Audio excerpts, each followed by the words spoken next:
Buenos días, buenas tardes, buenas noches, según donde se encuentren. Estamos en la sección de Periferia, libros periféricos, lecturas recomendadas.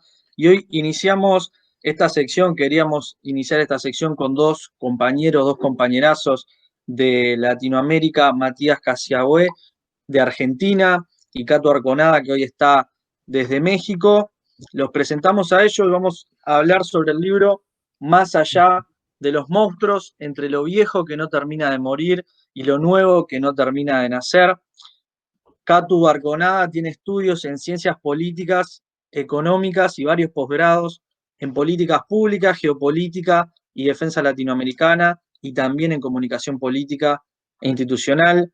Colabora con varios medios de comunicación internacionales como Le Monde Diplomatique o Telesur y es como un columnista mexicano del periódico La Jornada. También ha impartido clases sobre geopolítica y comunicación en posgrados de la UNAM. Forma parte actualmente de la Secretaría Ejecutiva de la Red de Intelectuales en Defensa de la Humanidad y en México estuvo por la candidatura de Gibran Ramírez con un pacto desde abajo. También nos acompaña Matías Casiagüe, que es licenciado en Ciencia Política por la Universidad Nacional de Río Cuarto de Argentina. Cursó estudios de posgrado en Defensa Nacional y en Pensamiento Nacional Latinoamericano.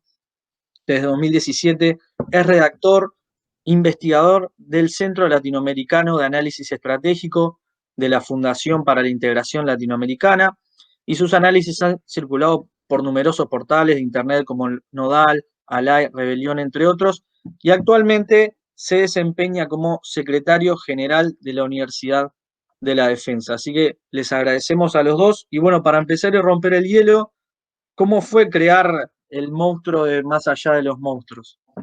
La palabra es de ustedes. Bueno, pues primero casi empezamos por el final, que fue empezar por el título, casi de casualidad. Gracias a una amiga común, Aldana Martino, me invitó a dar un taller en Buenos Aires con la organización en la que estaba en ese momento y justo para intentar caracterizar el momento actual, para empezar a pensar qué estaba pasando con Bolsonaro en Brasil, con Trump, pero al mismo tiempo pues ya López Obrador, ¿no? Recién había ganado en México y la verdad que yo le di como varias ideas de lo que yo quería exponer en el taller y de eso resultó un afiche, un cartel muy bonito que con un título provocador que era Más allá de los monstruos.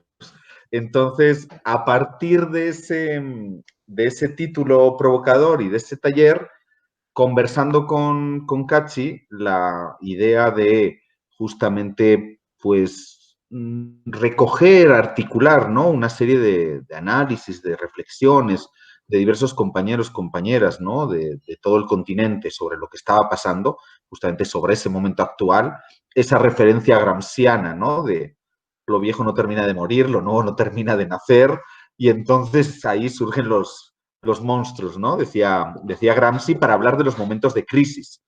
Y hay Trump y Bolsonaro como principales, pero no únicas expresiones de la crisis. Y bueno, así fue como surgió la idea, ¿no? Ahí que cuente Cachi, pero pues rápidamente nos pusimos a trabajar, pensamos nombres, nos dividimos las tareas, quién le decía a cada quien, además de escribir, ¿no? Y ahí fuimos, no siempre es fácil en este tipo de colaboraciones, que siempre son gratuitas, que es para un libro que tampoco deja un beneficio a nadie, empezando por ninguno de nosotros dos, pero que nos parecía un aporte necesario, ¿no? Entonces, y la verdad que en el plazo de pocos meses, pues pudimos dar a luz esta obra colectiva y ya en julio del 2019 estábamos presentándola en Buenos Aires. De hecho, yo volví a Buenos Aires en diciembre de 2019, aprovechando también la toma de posesión de Alberto Fernández, y entre medio también Cachi y otras compañeras que participan en el libro salieron incluso a otras provincias argentinas, y la verdad que sí hubo un buen cúmulo de presentaciones del libro, ¿no? Sí, sí, yo comparto eso. Pensemos eso, ¿no? El momento de producción de las ideas, más que de materialización en el libro. y era un momento de mucha tensión, de mucha incertidumbre. Era evidente el plafón de una crisis orgánica, sistémica, estructural del capitalismo. Nosotros en Argentina desde CLAE veníamos indagando y quemando pestañas en esa lectura, pero veíamos cómo, tratábamos de ver cómo esa lectura más estructural y sistémica emparentaba con la coyuntura. Ese era un desafío, y en el más allá de los monstruos, como idea gramsciana que Catu había recuperado en esa charla, encontramos el punto de articulación de lo estructural con lo coyuntural, ¿no? Y el libro tiene esa mezcla, ¿no? Una primera parte que discute lo estructural, que discute la estrategia, que discute las estratégicas y el momento estratégico de América Latina en su conjunto, ¿sí? Con artículos bien interesantes en ese plano, ¿no? De lecturas del capitalismo contemporáneo, lecturas de estrategias de poder como el feminismo, digo, que evidentemente era muy ascendente y sigue siéndolo muy ascendente en el conjunto de América Latina y en particular en Argentina. Teníamos eso como una variable principal, ¿sí? En pleno momento de gobierno macrista, ¿sí? Y lecturas de estrategia bien interesantes, sobre todo rescato 3 artículos también en ese plano, una lectura sobre el ciclo progresista y si estaba o no estaba clausurado, de los compañeros y amigos Atilio Boroni y Paula Klachko. Muy pertinente recuperar la lectura de ese artículo hoy, pensando todo lo que aconteció en Chile y el retorno también en Bolivia, ¿no? Más allá que el libro fue en junio del 2019, el golpe de Estado fue en noviembre, y nosotros nos animamos a decir que esto no estaba clausurado, ni por asomo, ¿sí? Junto con Paula y Atilio. Y después 2 textos muy brillantes de lectura estratégica, uno de la compañera Elena Firakis, que fue directora de la Escuela Antiimperialista de las Fuerzas Armadas de Bolivia, y de Hugo Moldis, también un amigo de Bolivia, que reflexionaban sobre la estrategia en un momento de crisis, ¿sí? Y en un momento de una coyuntura muy complicada. Probablemente quizás más complicada que la que se tiene ahora, que estamos grabando y hablando de este libro, que ya tiene 1 año y medio de divulgación. Más allá de las presentaciones, me parece que fue muy interesante la escala continental, ¿no? Que tomó el libro. Primero, porque la segunda parte del libro mira el continente, los casos país a país, textos de México, de Brasil, de Uruguay, de Bolivia, digo, una reflexión de Ecuador, o sea, una reflexión muy interesante en ese sentido. Y después un libro que caminó. Digo, Catu hizo sus presentaciones en México, hicimos presentaciones en Venezuela, en Uruguay, en Argentina, ¿sí? Y que la ventaja de ser un libro digital, al menos a mí, capaz Catu también puede contar alguna experiencia, nos ha llegado rebotes del libro que sin buscarlo han llegado al lugar que incluso nosotros buscábamos prioritariamente que llegara, que fuera a espacios de militancia organizada, ¿no? Y ya sabemos que en la Escuela Florestan Fernández el libro apareció, y ya sabemos que en las formaciones de algunos movimientos populares en Argentina también, y no necesariamente porque uno lo promovió o lo empujó, ¿no? Sino porque efectivamente quizás el libro, modestamente uno lo puede decir, cumplió el objetivo, ¿no? Así que uno se pone muy contento cuando pasa eso, ¿no? Cuando de rebote te dicen, che, leímos tu libro, tal capítulo en una formación, y uno se queda como gratamente sorprendido, y eso es hermoso, ¿no? Bueno, para los que no están familiarizados con el libro, es como decía Cachi y Catu, consta de 2 secciones, ¿no? 2 partes, que la primera es un análisis más macro, que también son lecturas sumamente recomendadas, necesarias, y también está bueno leerlos 1 año y medio después de qué cosas han mutado. 23, 24 autores y autoras, si mal no me equivoco, más de 8 países, 522 páginas, pero es un libro que está bastante grande acá, bastante gordo, pero son de una lectura muy amena también, ¿no? O sea, cada capítulo se centra en diferentes países sobre la segunda parte, y bueno, que haya llegado a tantos lugares habla también, ¿no? De la calidad del libro, que realmente es recomendado. ¿Qué monstruos han surgido qué nuevos monstruos han caído quizás en este trayecto, viendo, por ejemplo, cuando salió Argentina en pleno macrismo, Uruguay estaba con el Frente Amplio y ahora es al revés. Estamos con Alberto Fernández en Argentina, con una derecha neoliberal en Uruguay, en México con la 4T, que ha ido cambiando. ¿Qué monstruos surgieron? ¿Qué monstruos bajaron? ¿Qué nuevos monstruos que estaban quizás latentes ahora han emergido? Perdón, Catum, hay varias cosas para decir, incluso con la elección norteamericana. Yo creo que el gran monstruo que salió a la luz es el estructural, el que uno daba el marco de justificación más estructural del libro, que es la crisis sistémica, ¿no? La crisis del sistema económico a nivel mundial, ¿sí? Había una crisis abierta en el 2008, que en el libro de Más allá de los monstruos y en más de un artículo está presente y latente de que la crisis no se había clausurado, que estaba simplemente subordinada a una lógica de financiarización de la economía, ¿sí? Y que realmente eso era muy interesante, que estaba señalado en el libro, y que ahora con el crack sanitario de la pandemia, ese monstruo apareció con claridad, ¿no? La pandemia ha acelerado el develamiento de una crisis económica a nivel estructural, a nivel mundial, ¿sí? Que estaba latente y, bueno, la pandemia la ha develado, ¿no? Y volvemos a viejas reflexiones del marxismo más clásico incluso, de cómo los procesos sanitarios a veces están descuidados en las lecturas del análisis de las ciencias sociales, están estrechamente vinculados a las discusiones sistémicas, estructurales, ¿no? Hay algunos textos clásicos muy interesantes en torno a eso y me parece que la pandemia es ese monstruo que devela con claridad una crisis profunda, ¿sí? De la que de hecho se está discutiendo a nivel mundial hacia dónde nos lleva, ¿sí? Con esta idea de cuál es la nueva normalidad, ¿no? ¿Qué va a pasar en términos estructurales en el conjunto para el conjunto de la humanidad, ¿no? Y en América Latina, por supuesto, eso no es la excepción. Para mí ese es el gran monstruo que apareció, que quizás no lo teníamos contemplado en el libro, pero sí que tiene como marco la crisis del sistema.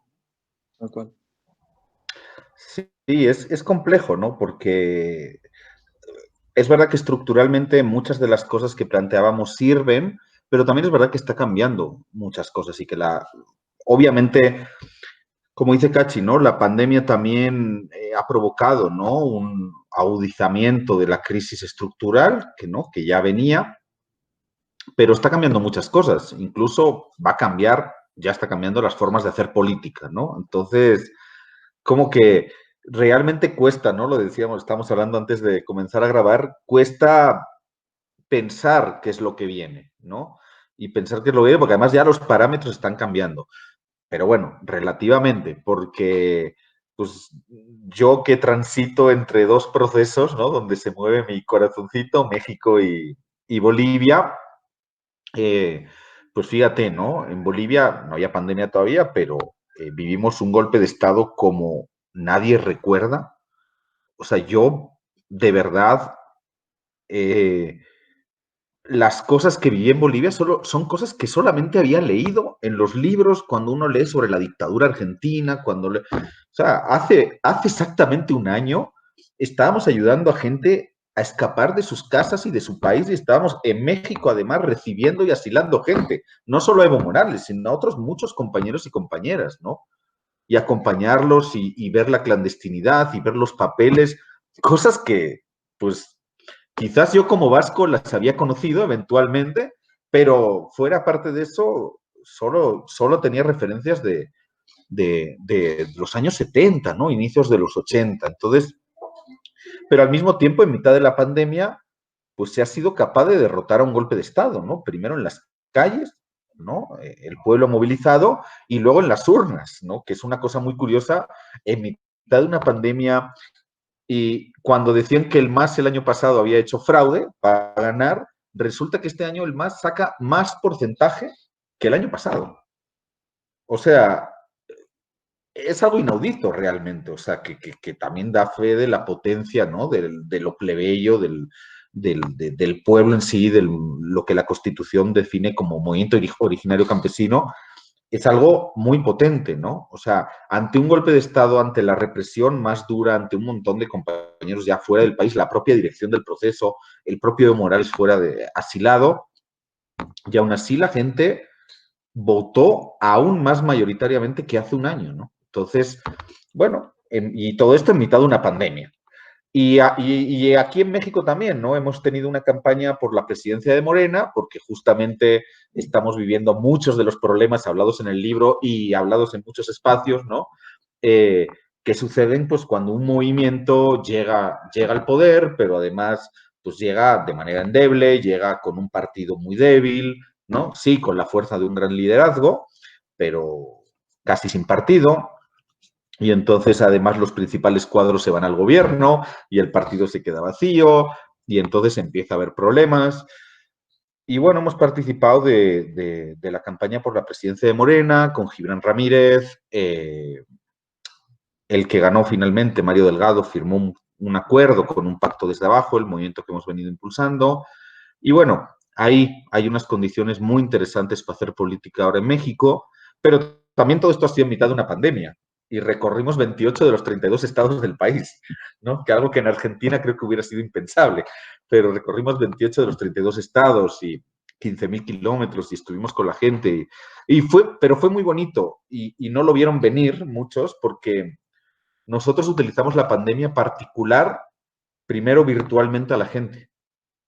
Primero la empezamos a canalizar todo el descontento que había con una dirección, gente que no se sentía interpelada, lo canalizamos virtualmente.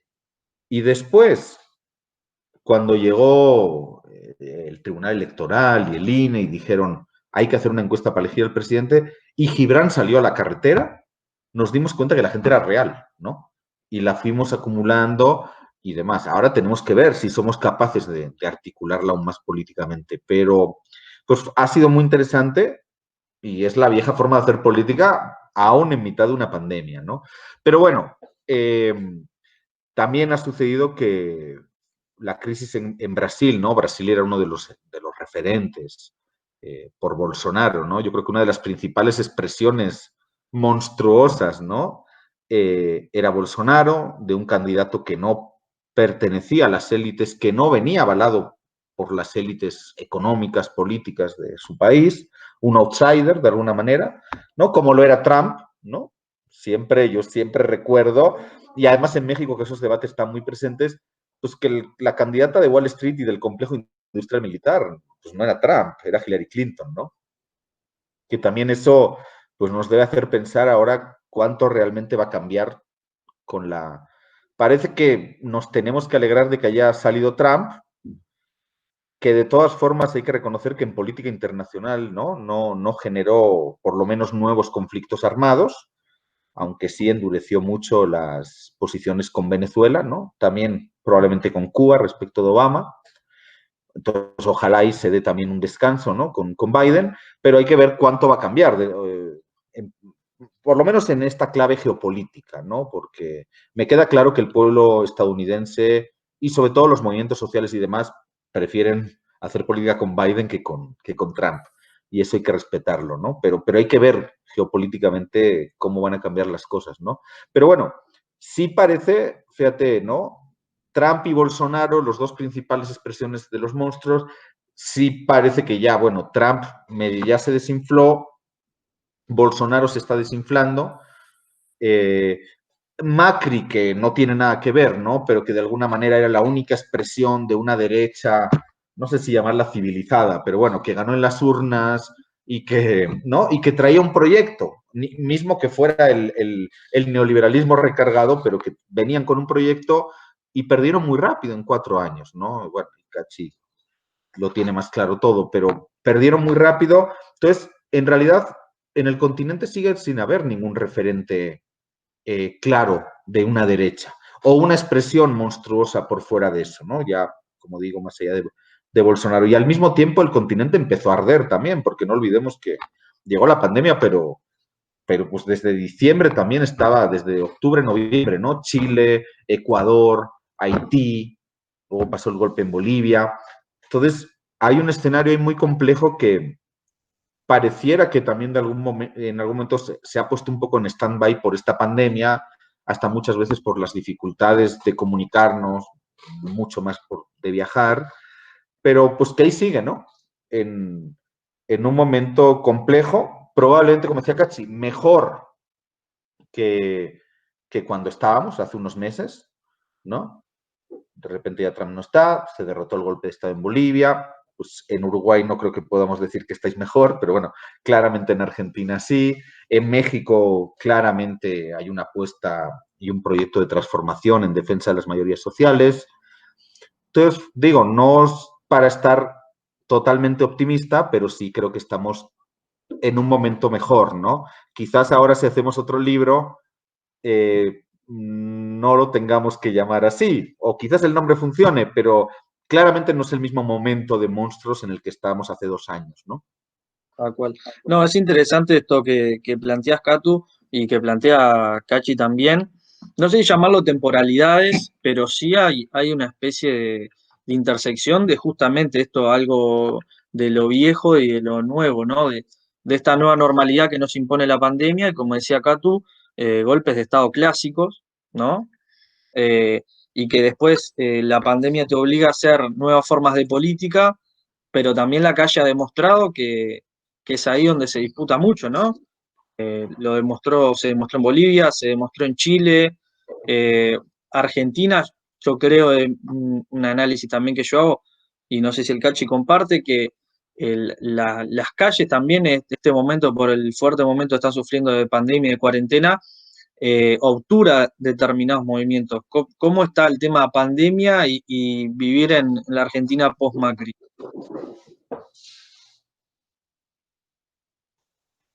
Sí, es la tensión de la pandemia es indudable, ¿no? En el movimiento popular argentino y del conjunto de la región, ¿no? Eso es una realidad, está muy claro que así lo acontece. ¿Qué es lo que pasa, digo, en particular en Argentina, pero que creo que puede ser una unidad de registro para más de un proceso en América Latina, ¿no? La pandemia ha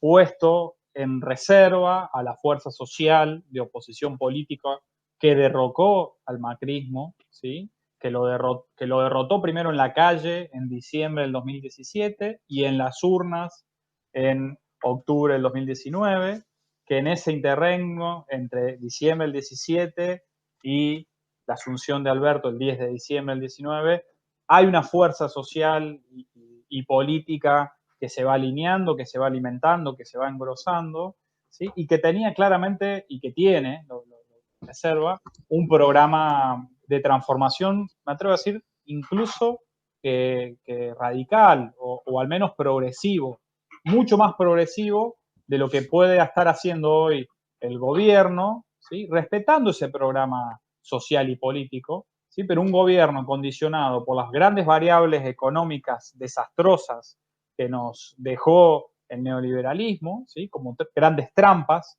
en el plano de lo económico, ¿sí? Y una pandemia que aumenta el espiral recesivo, ¿sí? Y que al mismo tiempo tenés una fuerza en reserva, en las casas, ¿sí? Quédate en tu casa, ¿sí? Que ve muy impaciente y hasta te diría de manera nerviosa cómo hay una estrategia, ¿sí? De la derecha y del proyecto neoliberal de tratar de conquistar las calles, ¿no? Y así hace 8 meses que estamos en pandemia y ha habido, a razón de una marcha, una movilización de la derecha por mes, ¿sí? Ha habido 8 grandes movilizaciones de la derecha en Argentina, con consignas múltiples, que parecen desarticuladas, ¿sí? Pero que al mismo tiempo encuentran una conducción ideológica y una conducción política, ¿no? Y sin nada que del otro lado se le oponga o se le resista, ¿no? Entonces, la verdad es que genera una situación muy complicada de vacío de calle, si se quiere, ¿sí? Que no ayuda a que el gobierno se radicalice en función de cumplir con su agenda, al menos progresiva o progresista, ¿no? A las maneras de las políticas que López Obrador estuvo y está llevando en México, ¿sí? O lo que significa el retorno en Bolivia, ¿no? Entonces, genera una situación muy particular. Ahora, es indudable, ¿sí?, que desde la caída, como dijo Catu recién, ¿no?, desde la caída del monstruo Trump o del desinflar de ese monstruo Trump, ¿sí?, pareciera ser que podemos tener una oportunidad de reimpulso, ¿sí? No sé si a la manera de segundo momento del ciclo progresista abierto con el triunfo de Chávez en el 99, no sé si caracterizarlo de esa manera, de un segundo momento, pero sí al menos la trazabilidad de un reimpulso. Y eso en Argentina, vacuna mediante, creo que va a ser así, porque no ha habido vacíos, no ha habido desgranamientos en la fuerza social y política, y que es una fuerza social y política mayoritaria y que además está cada vez más consciente de los límites sociales y civilizatorios que tendría un eventual retorno del neoliberalismo en el país. Y me parece que esa es una unidad de registro en toda América Latina, ¿sí? El golpe de Estado en Bolivia fue también rápidamente destruido por la conciencia del pueblo, dijo Evo Morales. Y yo creo que sí. Y es la conciencia de un pueblo que no tolera, ¿sí?, no va a tolerar la implementación de programas neoliberales, ¿sí? Y me parece que eso en América Latina, evidentemente con el gran ejemplo de Chile, y no son 30 pesos, son 30 años, ¿sí?, el gran ejemplo de que el neoliberalismo como programa, como proyecto, no tiene más cabida en América Latina. Puede ser que haya gobiernos de la derecha o de esta nueva derecha más monstruosa, el alt-right, que lleguen a los gobiernos. Ahora, no hay condiciones de posibilidad para que esos gobiernos implementen a fondo y de manera hegemónica sus programas neoliberales. Y eso me parece que es muy auspicioso para el conjunto de América Latina, y quizás por ahí, desde ahí, tengamos el material para reflexionar, para pensar y para discutir un eventual segundo libro, ¿no? Eso me parece que se va a ir. Es para subrayar eso, creo, lo de la unidad de registro, quizá el umbral de tolerancia de los pueblos es cada vez más chico con respecto a estos programas de ajuste y saqueo, de transferencia brutal desde abajo hacia arriba, ¿no?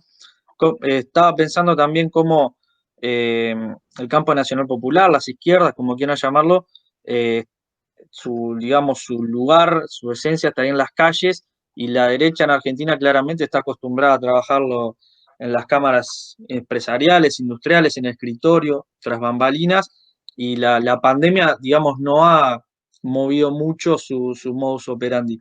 ¿Cómo es capaz en México al revés, que tenemos un gobierno del campo nacional popular, progresista, cómo está digamos, si hay avance de la derecha, cómo, digamos, sabemos los ataques que constantemente realizan los grupos reaccionarios para con cualquier gobierno que no tiene que ser ni demasiado radical ni anticapitalista, simplemente que mueva un poco determinadas cuestiones de este sistema o del Estado para que sufra tremendos ataques.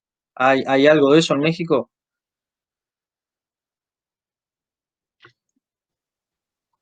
Sí, es curioso porque en el 2018 implosiona de manera similar a otros procesos, implosiona el sistema de partidos.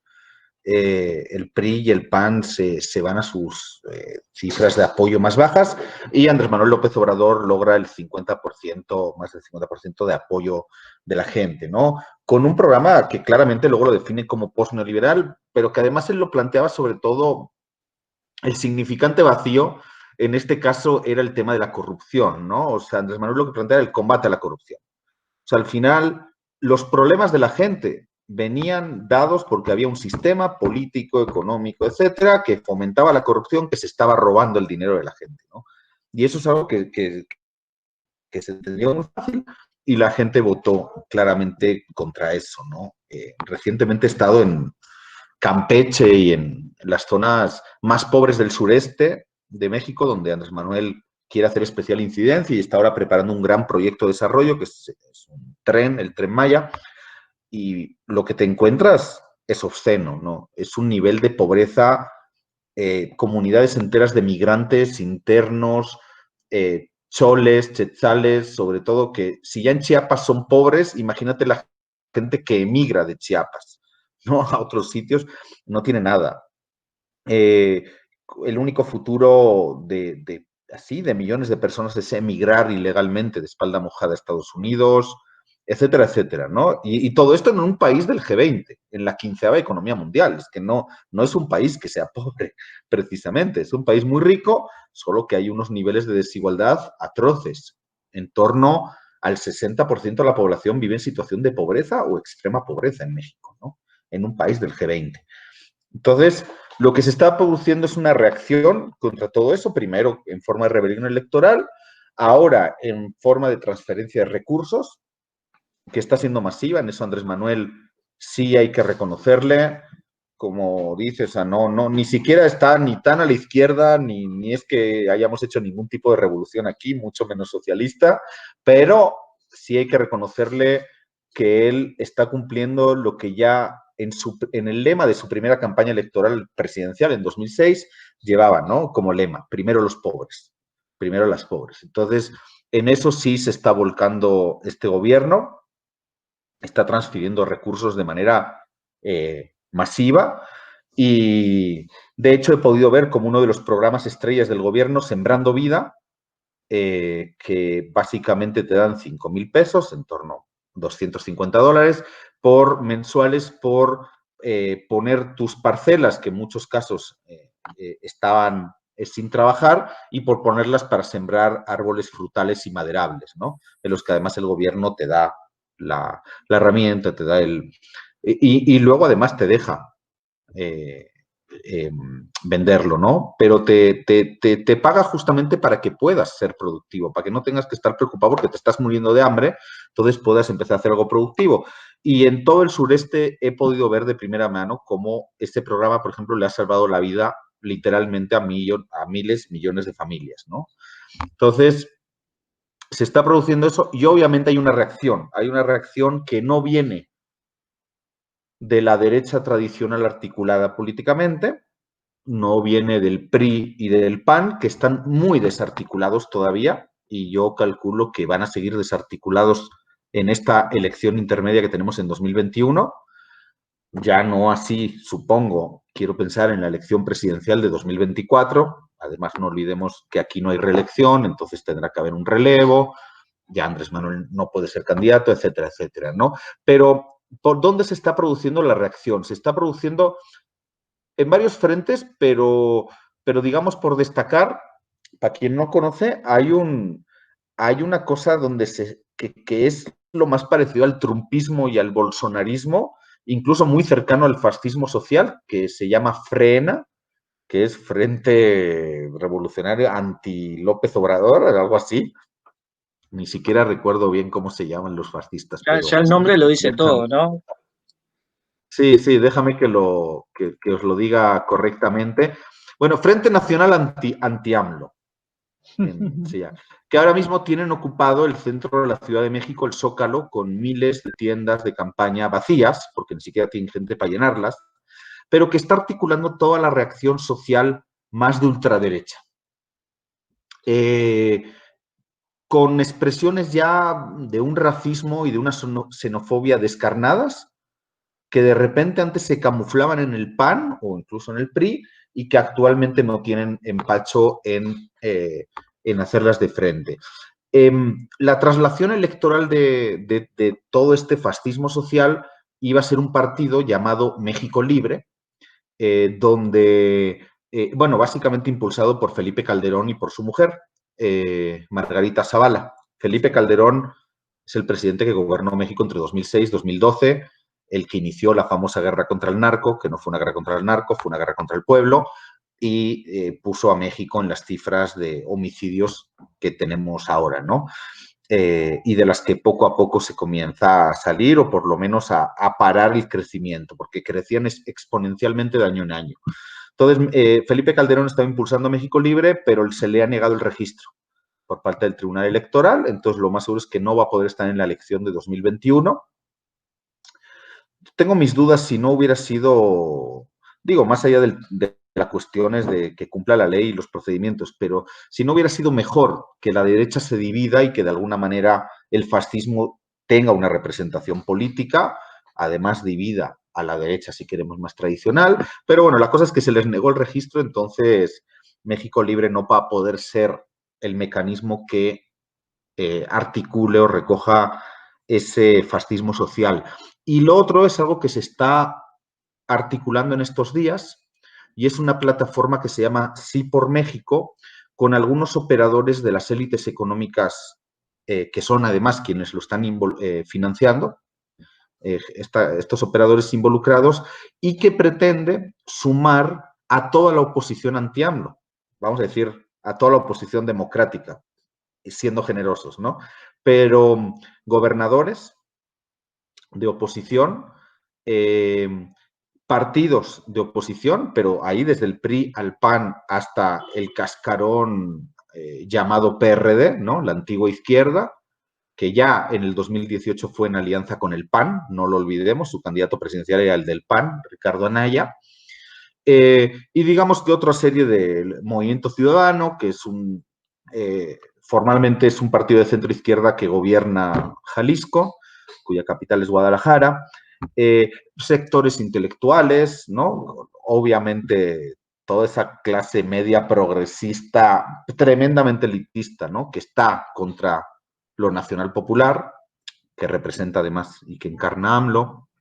Entonces, ahí se está produciendo una articulación en la que intentan incluso dividirse los distritos y no competir entre ellos, digamos que no competir enemigos históricos como el PRI y el PAN, no competir para poder ganarle a Morena y para que Morena no arrase en 2021, ¿no? Esa es la apuesta de la oposición, esa es la apuesta sobre todo de las élites económicas ante la incapacidad de los partidos, ¿no? Porque, como digo, quedaron desarticulados, medianamente desarticulados en 2018. Esa es la apuesta de las élites económicas a articular ellos una respuesta y una oposición política a Andrés Manuel López Obrador, obviamente con los partidos de oposición. Esto que planteabas, Catu, que hay un fascismo social, digamos, y todo. Cachi, ¿cómo se expresa en Argentina con estos antivacunas, terraplanistas, libertarios, think tanks? Digamos, ¿cómo se está organizando la derecha? ¿Qué expresiones tiene ahí en Argentina? Acá en Argentina pareciera aún todavía que no está tan separado esa nueva derecha más fascistoide o un trampismo social y político. Pareciera que no está tan separado, tan escindido quizás como en México, producto quizás que el macrismo fue desalojado de las posiciones de gobierno. Entonces, todavía no está tan claramente separado.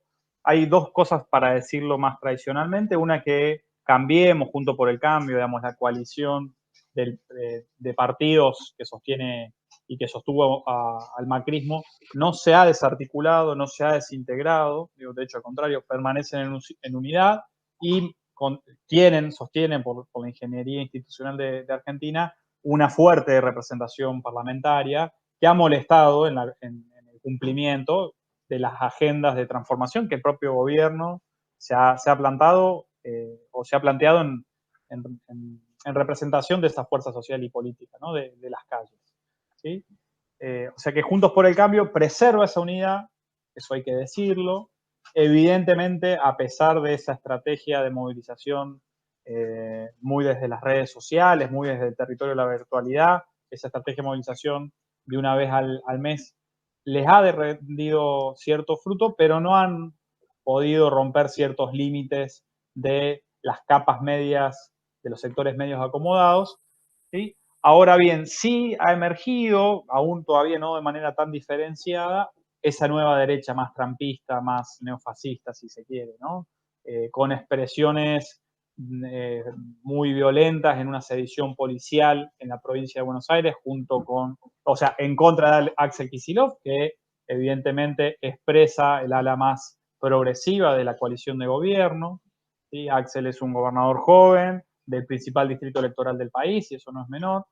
¿Sí? Y que también aparece ese fenómeno de los libertarios, ¿no? de la lógica de los libertarios, bien desde la organización, ¿sí? Desde las redes sociales, con periodistas, con economistas neoliberales, ¿sí? Con Chicago Boys, ¿sí? de Argentina, que se han maquillado de las nuevas lógicas comunicativas y han salido a la calle, ¿no? Hay algunos que aventuran que si eso se termina de despegar del macrismo estaría rondando o podría llegar a sacar un 15% de los votos, lo cual sería una catástrofe para la oposición macrista de derecha, que sigue siendo la principal oposición del país.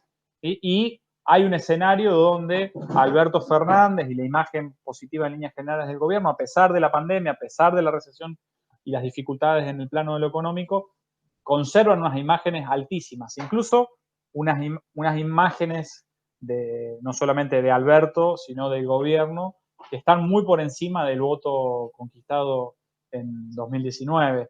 ¿Sí? Así que el panorama en ese sentido sigue siendo muy auspicioso, quizás también como en México, todo el escenario regional empuja, lo que sucedió en Chile con el proceso de la consulta por la Constitución, con lo que sucedió en Bolivia, ¿sí? Y me parece que la discusión también de cara al año que viene y en el medio tiempo de gobierno también en Argentina, la discusión es qué programa se va a votar, ¿no?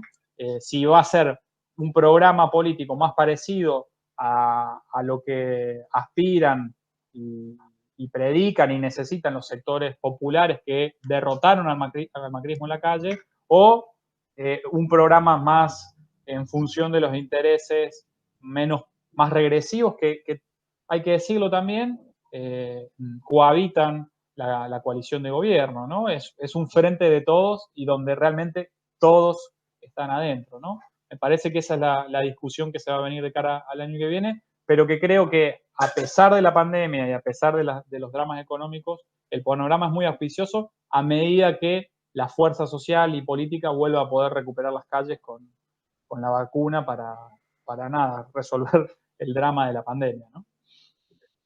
Bueno, les hago la última a los dos, brevemente, sin hacer futurología, obviamente, y viendo estos análisis que ya han tirado algunas líneas, esto de la velocidad de los cambios, lo vertiginoso, ¿no?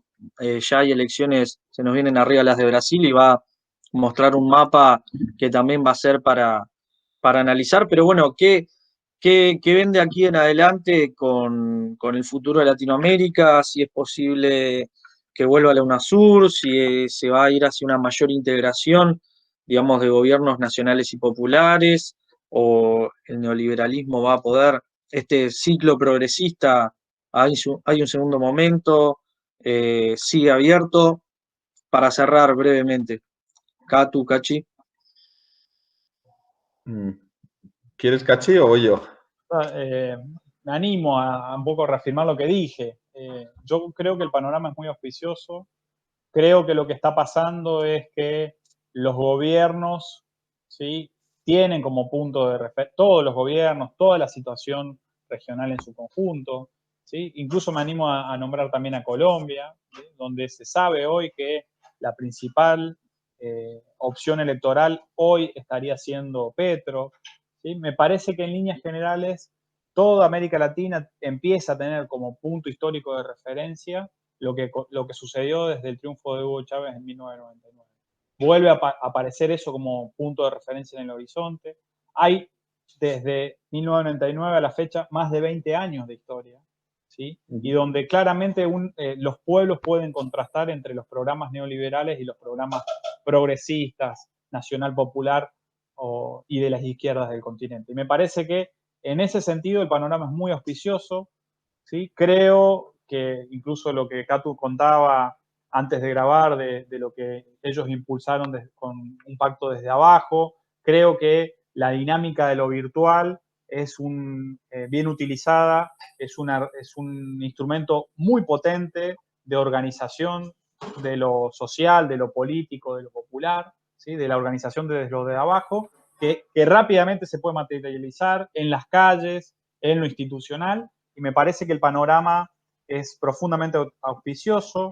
La situación de crisis evidentemente sigue, las disputas interimperialistas están latentes, la caída de Trump y el ascenso de Biden, a pesar de que hay cosas que evidentemente no van a cambiar, abren una ventana, abren la posibilidad de una negociación, de una tregua, ¿sí?, y de que Argentina, México, Uruguay, Colombia, Chile y el conjunto de América Latina se paren de otra manera a la hora de pensar una región distinta, mucho más integrada, desde abajo hacia arriba, ¿sí? Desde abajo hacia arriba, y tratando de lanzar todos los escenarios de convergencia institucional posible, o relanzarlos, como el caso de la UNASUR. Es interesante ahí que tome la palabra Catu, porque eso vuelve a aparecer con claridad desde el triunfo en Bolivia, ¿no? Porque Bolivia es, si se quiere, el corazón geopolítico del continente más que nunca.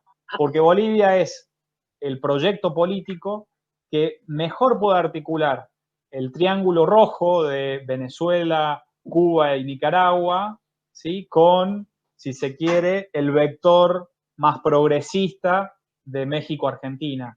¿Sí? El punto de conexión de eso, la cruz que conecta todo eso, es Bolivia. Y me parece que ahí pensar la CELAC, pensar la UNASUR, me parece que es clave, ¿no?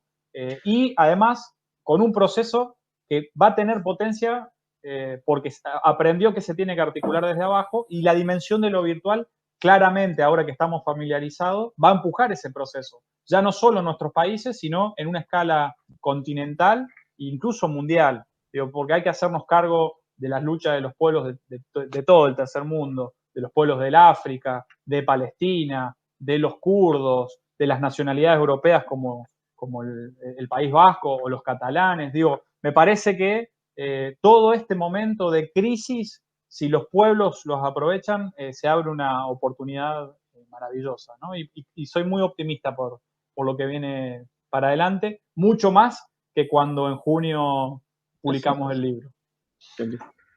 Sí, yo suelo ser más del pesimismo de la razón que del optimismo de la voluntad. Soy un gramsciano a medias, yo me quedo nomás con el pesimismo de la razón, no, habitualmente, pero la verdad que sí estoy optimista. No sé si también es justamente por estar viviendo este proceso en México, ¿no? Con todas las implicaciones que tiene. Pero bueno, obviamente, como se decía, ¿no? Yo, la verdad, sí estaba mucho más pesimista con el tema de Bolivia. De hecho, es que no podía creer que los golpistas, teniéndolo todo a favor, entregaran el poder así. La verdad, todavía me resulta incomprensible la estupidez de los golpistas, tanto en el exterior como los cipayos locales, ¿no? Porque obviamente la fuerza del pueblo organizado tiene mucho que ver, pero también es verdad que cuando quisieron forzaron, incluso con mucha sangre en las calles, y luego no supieron mantener eso, ¿no? Entonces soy optimista, sí creo que se ha debido aprender la lección, ¿no? En Bolivia, esas cosas que hablábamos siempre en las charlas, ¿no? Y la formación, el partido, el que el Estado nos vaciaba, nos dejaba sin liderazgos, vaciaba los partidos, luego no hacíamos formación política o hacíamos como pequeñas iniciativas pero que no se articulaban. Bueno, todo eso tuvo un costo, ¿no? Porque esa famosa clase media, ¿no? Que siempre aspiracional, que siempre... Bueno, en Argentina, pues lo que hizo fue votar por Macri, aunque luego volviera a votar por Alberto, ¿no? Y Cristina. Pero en Bolivia apoyaron un golpe de Estado.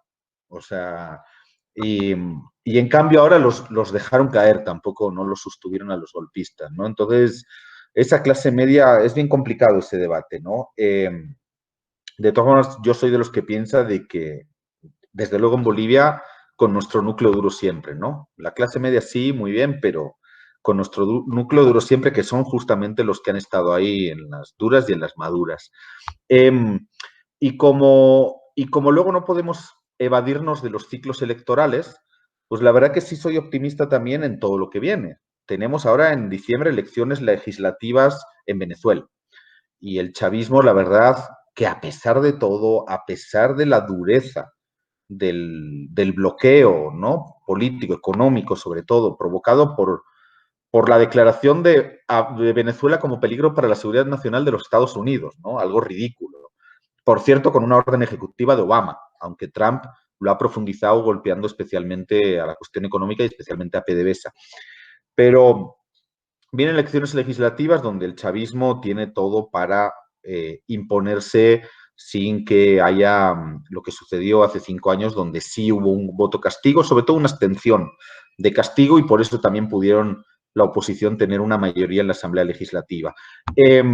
Pero se vienen ya, en marzo son elecciones subnacionales en Bolivia, ¿no? Estatales. Si el MAS, con la fuerza con la que viene, lo hace bien, se le puede terminar de derrotar a la derecha y a los golpistas durante un buen tiempo.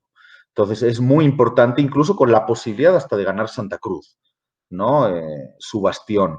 Entonces, bueno, hay que ponerle un ojo ahí. En marzo, en abril son elecciones presidenciales en Perú y hay candidaturas de izquierda. La propia Verónica Mendoza pues, aparece segunda en las encuestas.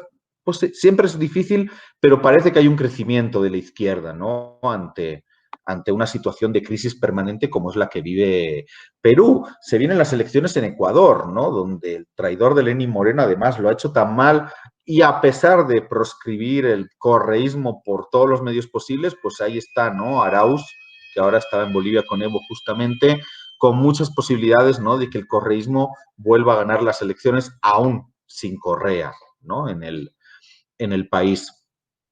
Y así se va a venir, pues se viene de nuevo un ciclo electoral en el que tenemos elecciones en junio, en las elecciones intermedias que comentábamos de México, donde esperemos que Morena termine de reafirmar el proceso de la cuarta transformación y ocupe territorialmente el país y en este caso las gobernaciones.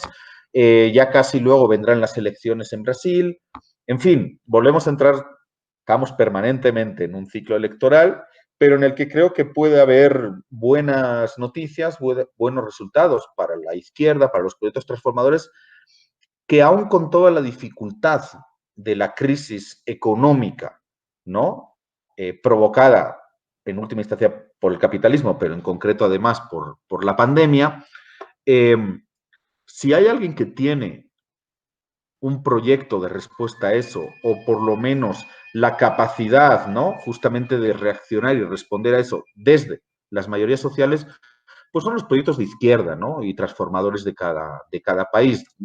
No se visualiza tampoco ningún proyecto de derecha sólido que se pueda constituir en alternativa o que pueda hacer las cosas suficientemente bien porque ahí sí entra una contradicción que más que dialéctica, ¿no? Es concreta, que es, pues si están gobernando para los ricos o para las élites, es muy difícil cuidar a las mayorías sociales en este momento de crisis y de pandemia, ¿no? Entonces, yo no vislumbro tampoco ningún proyecto de derecha que pueda resurgir. Lo ha dicho Caché también, obviamente siempre tenemos que tener una mirada puesta, bueno, y aquí en México especialmente, en la frontera sur más, pero a los Estados Unidos, vamos a ver cómo se recompone, ¿no? El Partido Demócrata, que de todas formas está en crisis, y ahí vienen también Ocasio-Cortez y todo este ala un poquito más progresista, ¿no? Incluso con la posibilidad de que Bernie Sanders sea secretario de Trabajo, que es una de las cosas que está ahí en las negociaciones. Vamos a ver cómo se recompone eso, vamos a ver cuál es su impacto, ¿no? En la política hacia América Latina. Pero yo sí creo que es un momento de optimismo, ¿no? Dentro de este caos que vivimos, dentro de este momento tan complejo, pero sí quiero también, me voy a quedar esta vez con el optimismo de la voluntad, mucho más que, voy a dejar por un rato el pesimismo de la razón, por lo menos hasta la próxima charla que tengamos. Tal cual. Genial, tal cual. Bueno, les agradezco a los dos realmente. Hemos hecho un puntapié inicial de esta sección de lujo. Les repetimos de vuelta, más allá de los monstruos, entre lo viejo que no termina de morir y lo nuevo que no termina de nacer. Cortito, ¿dónde podemos conseguir el libro? ¿Dónde lo podemos descargar o pedir, comprar? Es un libro de difusión gratuita. Está colgado en varios sitios web, sobre todo en la página de la editorial de la Universidad de Recuarto, que fue el sello que nos posibilitó la impresión. Así que búsquenlo, Unirrío Editora, y Más allá de los monstruos, y aparece. Y está para la descarga gratuita y para el debate, la discusión y el trabajo colectivo, ¿no? El libro tiene eso, el espíritu de una enorme cantidad de autores que sintetizan discusiones profundamente colectivas, que trascienden hasta al listado de nombres, y eso la verdad que es maravilloso, ¿no? Yo lo sé también por Catu, de cómo hemos discutido con ese libro, más allá incluso de los autores, ¿sí? Y con esto no te quiero robar mucho tiempo, Nico, pero Quiero sí No, por darle favor. un saludo especial a Hugo Moldis, uno de los articulistas que recién lo mencionamos, que estuvo prácticamente un año en un encierro en la Embajada de México en Bolivia, que esperemos que, no sé tú si sabes, pero que haya salido. Un saludo muy particular a él. Y tener en la memoria a Gustavo Codas, uno de los articulistas que escribió sobre Brasil, un artículo excelente, brillante, que explica el fenómeno del bolsonarismo y que, bueno, hace un tiempito se nos fue, un compañero brasilguayo, brasilero y paraguayo, que Presentamos es con una él en enorme pérdida, ¿no? la UBA de Buenos Aires, ¿te acuerdas? Presentamos con él el libro. Exactamente, presentamos con él el libro y justo un mes después falleció. Y la verdad que es una pérdida porque realmente era un cuadro articulador del continente, pero bueno, hay que tenerlo en la memoria y seguir su ejemplo, ¿no?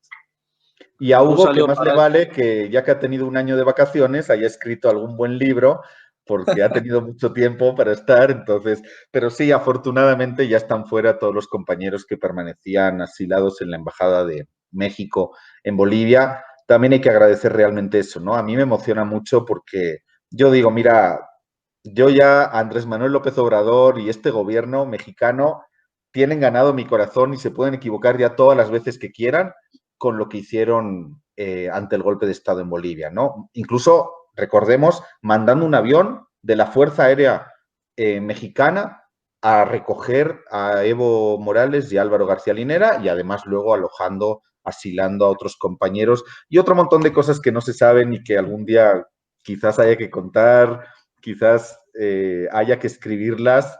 Está todo muy reciente, pero la verdad que ha sido una odisea estos últimos meses y sobre todo los días y semanas que fueron posteriores al golpe de Estado, ¿no? En Bolivia. Tal cual. Bueno, esto también demuestra que los articulistas del libro están comprometidos, están pensando con la cabeza y con los pies en la tierra también, comprometidos con su gente. Así que bueno, agradecerles nuevamente, seguir a la gente convocándolos para ver en Periferia Uy, nuestro canal de YouTube, todos los videos que vamos a estar sacando y algunos anteriores también.